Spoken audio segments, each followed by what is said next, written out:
नमस्कार। ओम नमो भगवते वासुदेवाय। आजिर ए विशेष आलोचना को स्वागत। आमे आजी श्रीमद् भगवद गीतार द्वितीय अध्यायरु गोटे बहुत महत्वपूर्ण श्लोक उपरे कथा हेबा। आपण जानते यह कुरुक्षेत्र युद्धभूमि रे भगवान श्रीकृष्ण अर्जुन को कहिथिबा सेई अमृत ज्ञानर अंश। तेबे एहार गभीरता को जीवाकु हेले मोर अनुरोध आलोचनाटी को शेष पर्यंत शुणंतु। आउ हाँ, जदि एमिति आलोचना भल लागुछि तेबे आम चैनल को सब्सक्राइब करने को भूलिबेनी। आज आमे देखिबा गीतार द्वितीय अध्याय श्लोक संख्या 67।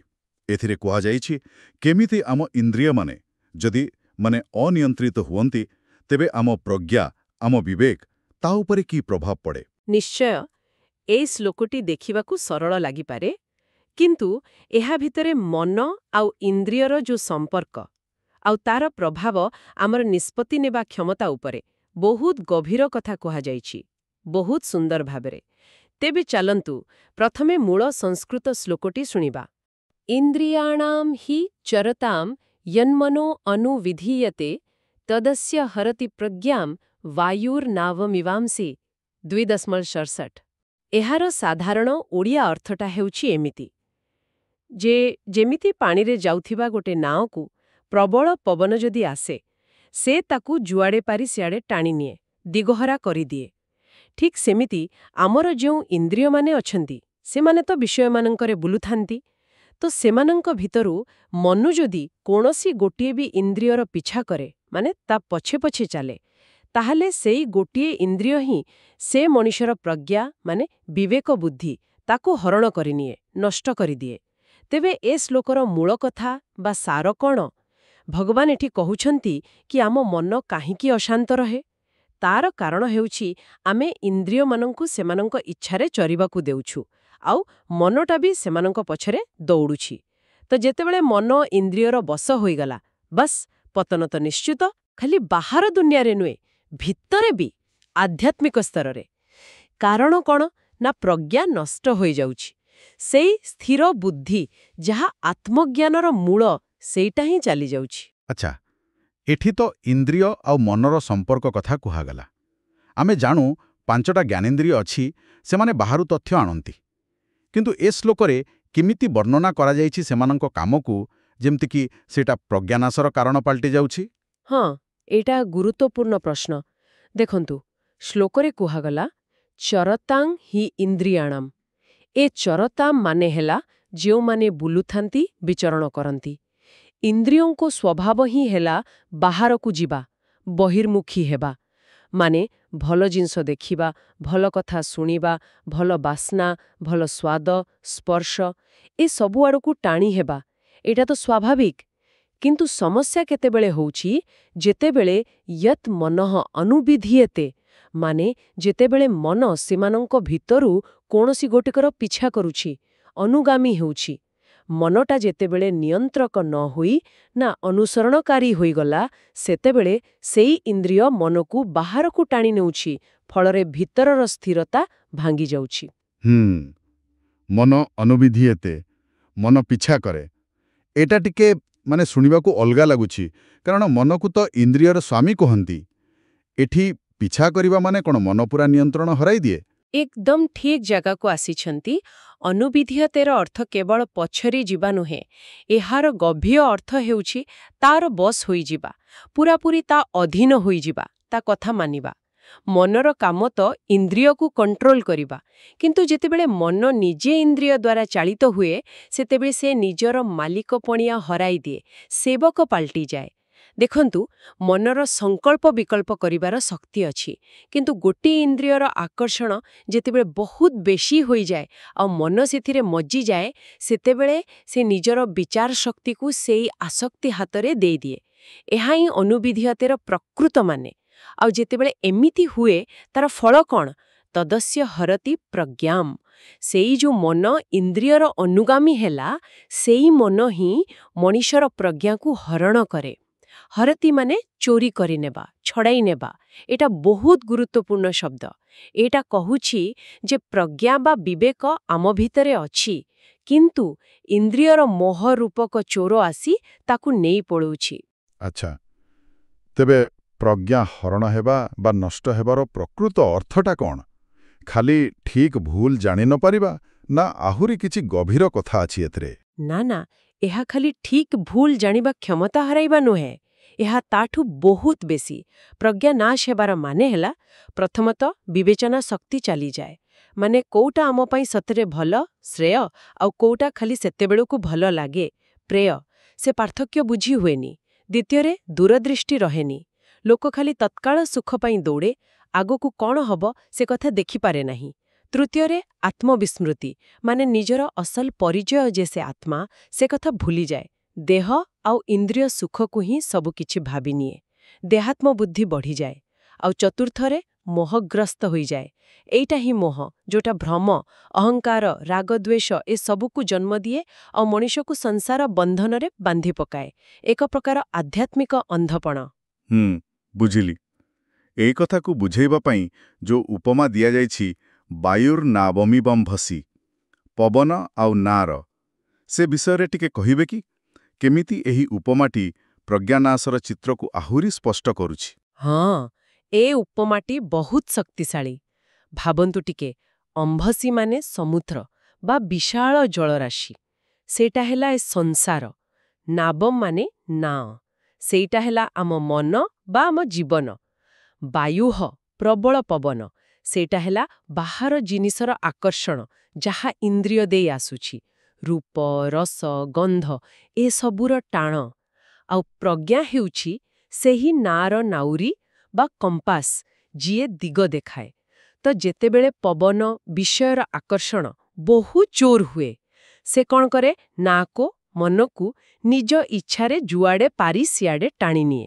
ଫଳରେ କ'ଣ ହୁଏ ନା, ନାଅ ନିଜ ଲକ୍ଷ୍ୟରୁ ଦୂରେଇ ଯାଏ, ଦିଗ ହଜେଇ ଦିଏ, ଏମିତିକି ବୁଡ଼ି ବି ଯାଇପାରେ।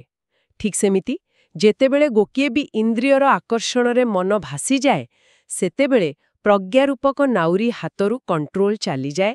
ମଣିଷ ଜୀବନର ଲକ୍ଷ୍ୟ ଭୁଲିଯାଏ।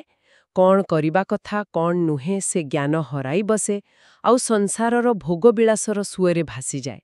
ଏଇଟା ଖାଲି ବୁଦ୍ଧିର ବିଚଳନା ନୁହେଁ, ମାନେ ଏହା ଆମ ପୁରା ଜୀବନ ନୌକାକୁ ହିଁ ବାଟବଣା କରିଦେଇପାରେ। ଆଉ ଦେଖନ୍ତୁ, ଏଇଟା ହିଁ ପୂର୍ବ ଶ୍ଲୋକରେ 2.62-263 ଯୋଉ କୁହାଯାଇଥିଲା, ପତନର ଶୃଙ୍ଖଳା। ବିଷୟ ଚିନ୍ତନର ଆସକ୍ତି, ତାପରେ କାମନା, କ୍ରୋଧ, ମୋହ, ସ୍ମୃତିନାଶ, ବୁଦ୍ଧିନାଶ ଆଉ ଶେଷରେ ବିନାଶ। ସେଇ ପୁରା ପ୍ରୋସେସଟା କାହିଁକି ଆରମ୍ଭ ହୁଏ, ତାର କାରଣ ହେଉଛି ଏଇ 66 ନମ୍ବର ଶ୍ଲୋକ। କାରଣ ମନ ଇନ୍ଦ୍ରିୟର ଅନୁଗାମୀ ହୋଇଯାଇଛି। ଯଦି ମନ ଆରମ୍ଭରୁ ଇନ୍ଦ୍ରିୟକୁ ନିୟନ୍ତ୍ରଣରେ ରଖନ୍ତା, ତେବେ ସେ ଶୃଙ୍ଖଳା ଆରମ୍ଭ ହିଁ ହୁଅନ୍ତାନି। ବାଃ, ବହୁତ ସ୍ପଷ୍ଟ ଭାବରେ ଯୋଡ଼ି ହେଲା। ଆଚ୍ଛା, ଏଇ ଯୋଉ ମନ ଇନ୍ଦ୍ରିୟର ଖେଳ ଆଉ ପ୍ରଜ୍ଞା ଉପରେ ତାର ପ୍ରଭାବ କଥା କହିଲେ, ଆଜିକାଲିର ମନୋବିଜ୍ଞାନ ବା ସାଇକୋଲୋଜି ଏହାକୁ କେମିତି ଦେଖେ? କିଛି ସମାନତା ଅଛି କି? ନିଶ୍ଚୟ ଅଛି। ବହୁତ ସୁନ୍ଦର ପ୍ରଶ୍ନ ପଚାରିଲେ। ଏଠି ଯାହା କୁହାଯାଇଛି ତାହା ଆଧୁନିକ ମନୋବିଜ୍ଞାନର ଅନେକ କନସେପ୍ଟ ସହିତ ମିଳ ଖାଉଛି।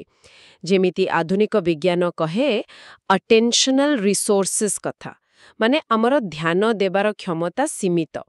ତ ଯେତେବେଳେ ଆମ ଇନ୍ଦ୍ରିୟମାନେ ବାରମ୍ବାର ବାହାର ଜିନିଷ, ଏକ୍ସଟର୍ନାଲ ଷ୍ଟିମ୍ୟୁଲି ଦ୍ୱାରା ଆକର୍ଷିତ ହୁଅନ୍ତି, ଆମର ମାନସିକ ଶକ୍ତି ବାଣ୍ଟି ହୋଇଯାଏ। ଆଉ ଯାହାକୁ ଆମେ କହୁଛେ କଗ୍ନିଟିଭ କଣ୍ଟ୍ରୋଲ ବା ଏକ୍ଜିକ୍ୟୁଟିଭ ଫଙ୍କସନ୍, ଯୋଉଟା ଆମକୁ ପ୍ଲାନ୍ କରିବା, ନିଷ୍ପତ୍ତି ନେବା, ନିଜ ଆବେଗକୁ ନିୟନ୍ତ୍ରଣ କରିବାରେ ସାହାଯ୍ୟ କରେ, ସେଟା ଦୁର୍ବଳ ହୋଇଯାଏ। ଗୀତାର ପ୍ରଜନ୍ୟାକୁ ଆପଣ ଏଇ କଗ୍ନିଟିଭ କଣ୍ଟ୍ରୋଲର ଗୋଟେ ଗଭୀର ଆଧ୍ୟାତ୍ମିକ ରୂପ ବୋଲି ଭାବିପାରନ୍ତି। ଆଉ ସବୁଠୁ ବଡ଼ କଥା ହେଲା, ଗୀତା ହଜାର ହଜାର ବର୍ଷ ଆଗରୁ କେବଳ ଏଇ ପ୍ରକ୍ରିୟାକୁ ଚିହ୍ନଟ କରିନି, ବରଂ ଏହାଙ୍କୁ ଖାଲି ଗୋଟେ ମାନସିକ ପ୍ରକ୍ରିୟା ନ କହି ଏକ ଆଧ୍ୟାତ୍ମିକ ସମସ୍ୟା ଆଉ ତାର ସମାଧାନ ବି ଦେଖେଇଛି। ଗୀତା କହୁଛି, ଏ ପ୍ରଜ୍ଞାହରଣ ଖାଲି ଆମ କାମ କରିବାର ଦକ୍ଷତା କମାଏନି, ଏହା ଆମକୁ ଆମର ଅସଲ ସ୍ୱରୂପରୁ ଦୂରେଇ ନିଏ। ତେଣୁ ଆଧ୍ୟାତ୍ମିକ ଦୃଷ୍ଟିରୁ ଦେଖିଲେ, ମନର ଏମିତି ବାହାରକୁ ଯାଇ ଇନ୍ଦ୍ରିୟ ପଛରେ ଦୌଡ଼ିବା, ଏଇଟା ହିଁ ଅଜ୍ଞାନ, ଏଇଟା ହିଁ ବନ୍ଧନ। ଏହାର ଠିକ୍ ଓଲଟା ହେଲା ଅନ୍ତର୍ମୁଖୀ ହେବା, ମାନେ ମନକୁ ଇନ୍ଦ୍ରିୟ ଆଉ ତାର ବିଷୟରୁ ଟାଣି ଆଣି ନିଜ ଭିତରେ, ନିଜ ଆତ୍ମାରେ ସ୍ଥିର କରିବା। ଯିଏ ଏହା କରିପାରିଲା, ସେହି ସ୍ଥିତପ୍ରଜ୍ଞ, ଯାହାର ବୁଦ୍ଧି ସ୍ଥିର, ଯିଏ ସୁଖ, ଦୁଃଖ, ଲାଭ, କ୍ଷତି ଏସବୁରେ ବିଚଳିତ ହୁଏନି। ତେଣୁ ଏ ଶ୍ଲୋକର ମୂଳ ଆଧ୍ୟାତ୍ମିକ ମେସେଜ ହେଉଛି ଗୋଟିଏ ସ୍ପଷ୍ଟ ନିର୍ଦ୍ଦେଶ, ହେ ମଣିଷ, ତୁମ ମନକୁ ଇନ୍ଦ୍ରିୟର ଦାସ ହେବାକୁ ଦିଅନି, ବରଂ ତାକୁ ଇନ୍ଦ୍ରିୟମାନଙ୍କର ସ୍ୱାମୀ କରାଅ। ଯେତେବେଳେ ମନ ସ୍ୱାମୀ ହେବ, ଇନ୍ଦ୍ରିୟମାନେ ଆପେ ଆପେ ନିୟନ୍ତ୍ରଣକୁ ଆସିଯିବେ, ଆଉ ସେତେବେଳେ ପ୍ରଜ୍ଞା ସୁରକ୍ଷିତ ରହିବ, ଆତ୍ମଦର୍ଶନର ବାଟ ଖୋଲିଯିବ। ବାସ୍ତବିକ ଏହା ତ ବହୁତ ଗୁରୁତ୍ୱପୂର୍ଣ୍ଣ କଥା। କିନ୍ତୁ ଯେମିତି ଆପଣ କହୁଥିଲେ, ଆଜିର ଯୁଗକୁ ଦେଖିଲେ ଚାରିଆଡ଼େ ଖାଲି ଆକର୍ଷଣ ଆଉ ଆକର୍ଷଣ। ପ୍ରତି ମୁହୂର୍ତ୍ତରେ ମୋବାଇଲ ନୋଟିଫିକେସନ୍, ସୋସିଆଲ ମିଡିଆ, ଅସରନ୍ତି ଏଣ୍ଟରଟେନମେଣ୍ଟ, ବିଜ୍ଞାପନର ମାୟା। ଏମିତିରେ ଇନ୍ଦ୍ରିୟ ସଂଯମ କଥାଟା ମାନେ କହିବାକୁ ସହଜ, କିନ୍ତୁ କରିବା ବହୁତ କଷ୍ଟ ଲାଗୁଛି। ଏହାର ପ୍ରାସଙ୍ଗିକତା ଆଜି କ'ଣ ଅଛି? ଆପଣ ଏକଦମ ଠିକ୍ ପ୍ରସଙ୍ଗ ଉଠାଇଛନ୍ତି। ଆଜିର ଯୁଗରେ ସେଇ ବାୟୁ ବା ଆକର୍ଷଣର ଶକ୍ତି ବାସ୍ତବରେ ଅନେକ ଗୁଣ ବଢ଼ିଯାଇଛି, ଏଥିରେ ସନ୍ଦେହ ନାହିଁ। ତେଣୁ ଆମ ମନରୂପୀ ନାଁଟା ଆହୁରି ବେଶୀ ଦୋହଲିବାର ଆଶଙ୍କା ରହିଛି। ସତ କଥା। କିନ୍ତୁ ସେଇଥିପାଇଁ ତ ଏ ଶ୍ଲୋକର ମହତ୍ତ୍ୱ ଆଜି ଆହୁରି ବେଶୀ କମିନି, ବରଂ ବଢ଼ିଛି। କାରଣ ଆମେ ଦେଖୁଛୁ ଚାରିଆଡ଼େ ଯେତେବେଳେ ଲୋକମାନେ ଏ ବାହ୍ୟ ଆକର୍ଷଣରେ ଭାସି ଯାଉଛନ୍ତି, କ'ଣ ହେଉଛି? ମାନସିକ ଶାନ୍ତି ହଜିଯାଉଛି, ଏକାଗ୍ରତା କମୁଛି, ନିଷ୍ପତ୍ତି ନେବା କ୍ଷମତା ଦୁର୍ବଳ ହେଉଛି, ସମ୍ପର୍କରେ ସମସ୍ୟା ବଢ଼ୁଛି, ଅବସାଦ ବଢ଼ୁଛି। ତେଣୁ ଆଜି ଇନ୍ଦ୍ରିୟ ସଂଯମ କେବଳ ଆଧ୍ୟାତ୍ମିକ ଉନ୍ନତି ପାଇଁ ନୁହେଁ, ଏହା ଗୋଟେ ସୁସ୍ଥ, ସନ୍ତୁଳିତ ଆଉ ସଫଳ ଜୀବନ ପାଇଁ ଏକଦମ ମଷ୍ଟ ହ୍ୟାଭ୍ ସ୍କିଲ୍ ପାଲଟିଛି। ଜଣେ ପିଲା ପାଠ ପଢ଼ିବ, ସେଥିପାଇଁ ଦରକାର। ଜଣେ କର୍ମଜୀବୀ ନିଜ କାମ ଭଲରେ କରିବ, ସେଥିପାଇଁ ଦରକାର। ଜଣେ ସାଧାରଣ ମଣିଷ ଶାନ୍ତିରେ ରହିବ, ସେଥିପାଇଁ ବି ଦରକାର। ଇନ୍ଦ୍ରିୟମାନଙ୍କୁ ବିବେକର ଅଧୀନରେ ରଖିବାର କଳା ଶିଖିବା ଆଜି ବହୁତ ଜରୁରୀ। ଏକ ପ୍ରକାର ବଞ୍ଚିବାର କୌଶଳ ହୋଇଗଲାଣି। ଆଉ ଗୀତା ତ ପୂର୍ବ ଶ୍ଲୋକରେ 2.66 ସ୍ପଷ୍ଟ କରିଦେଇଛି, ନାସ୍ତି ବୁଦ୍ଧିର୍ ଅଯୁକ୍ତସ୍ୟ ନ ଚ ଅଯୁକ୍ତସ୍ୟ ଭାବନା ନ ଚ ଅଭାବୟତଃ ଶାନ୍ତିଃ ଅଶାନ୍ତସ୍ୟ କୁତଃ ସୁଖମ୍। ମାନେ ଯାହାର ମନ ଆଉ ଇନ୍ଦ୍ରିୟ ନିୟନ୍ତ୍ରଣରେ ନାହିଁ, ତାର ସ୍ଥିର ବୁଦ୍ଧି ହୁଏନି। ଯାହାର ସ୍ଥିର ବୁଦ୍ଧି ନାହିଁ, ତାର ଆତ୍ମଭାବନା ବା ଈଶ୍ୱରଙ୍କଠାରେ ଶ୍ରଦ୍ଧା ଆସେନି। ଯାହାର ସେ ଭାବନା ନାହିଁ, ତାକୁ ଶାନ୍ତି ମିଳେନି। ଆଉ ଯାହା ପାଖରେ ଶାନ୍ତି ନାହିଁ, ସୁଖ କାହୁଁ ଆସିବ? ତେଣୁ ଶାନ୍ତି ଆଉ ସୁଖର ମୂଳ ହେଲା ସ୍ଥିର ବୁଦ୍ଧି, ମାନେ ପ୍ରଜ୍ଞା। ଆଉ ସେ ପ୍ରଜ୍ଞାର ମୂଳ ହେଲା ଇନ୍ଦ୍ରିୟ ସଂଯମ ଆଉ ମନର ସ୍ଥିରତା, ସବୁ ଯୋଡ଼ା। ସୁଖର ଚାବିକାଠିଟା ଇନ୍ଦ୍ରିୟକୁ ଚାପି ଦେବାରେ ନାହିଁ, ବରଂ ସେମାନଙ୍କୁ ବିବେକର ଲଗାମ ଦେଇ ଠିକ୍ ବାଟରେ ଚଲେଇବାରେ ଅଛି। ବହୁତ ସୁନ୍ଦର। ତେବେ ଯଦି ଆମେ ସଂକ୍ଷେପରେ କହିବା, ଏଇ ଗୋଟିଏ ଶ୍ଲୋକରୁ ଆମେ ମୁଖ୍ୟ ଶିକ୍ଷା କ'ଣ ପାଇଲେ? ମୁଖ୍ୟ ଶିକ୍ଷା ହେଲା, ଯଦି ଆମ ମନ କୌଣସି ଗୋଟିଏ ବି ଅନିୟନ୍ତ୍ରିତ ଇନ୍ଦ୍ରିୟ ପଛରେ ଲାଗିଯାଏ, ତାହେଲେ ସେଇ ଗୋଟିଏ ହିଁ ଆମର ପୁରା ବିବେକ ବୁଦ୍ଧିକୁ ନଷ୍ଟ କରିଦେଇପାରେ। ଠିକ୍ ଯେମିତି ଗୋଟେ ବଡ଼ ଝଡ଼ ସମୁଦ୍ରରେ ନାଉକୁ ବୁଳେଇ ଦେଇପାରେ।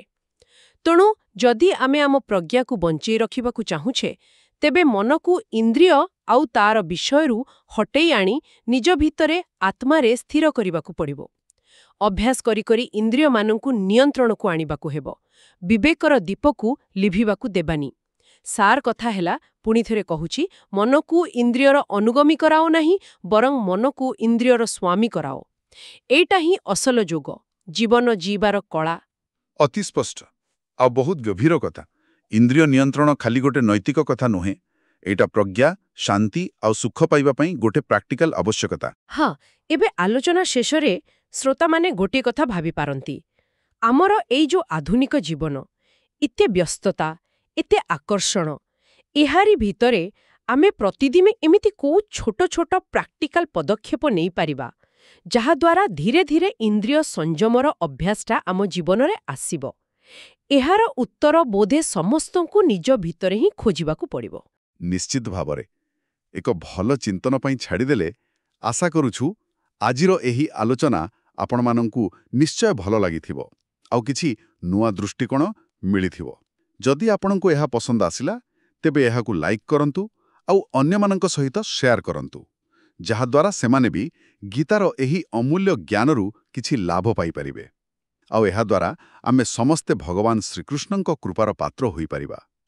ଆପଣଙ୍କର ଯଦି କିଛି ମତାମତ ଅଛି ଏହି ଆଲୋଚନା ଉପରେ, ତେବେ କମେଣ୍ଟ ବକ୍ସରେ ଓମ୍ ନମୋ ଭଗବତେ ବାସୁଦେବାୟ କିମ୍ବା ଜୟ ଜଗନ୍ନାଥ ଲେଖି ଜଣାଇପାରନ୍ତି। ଆଗାମୀ ଆଲୋଚନାରେ ଗୀତାର ପରବର୍ତ୍ତୀ ଶ୍ଲୋକ बा अन्य कोनोसी महत्वपूर्ण विषय शुणिबा पई आम सहित जोड़ी होई रुहंतु। आउ हाँ, चैनल को सब्सक्राइब करने को मन रखिबे। पुणी देखाएब आउ एक गभीर आलोचना रे। से पर्यंत विदाय नेउछु। नमस्कार। ओम शांति। आपण सुनुछंती रेडियो तोसाली आम माटीर स्वर।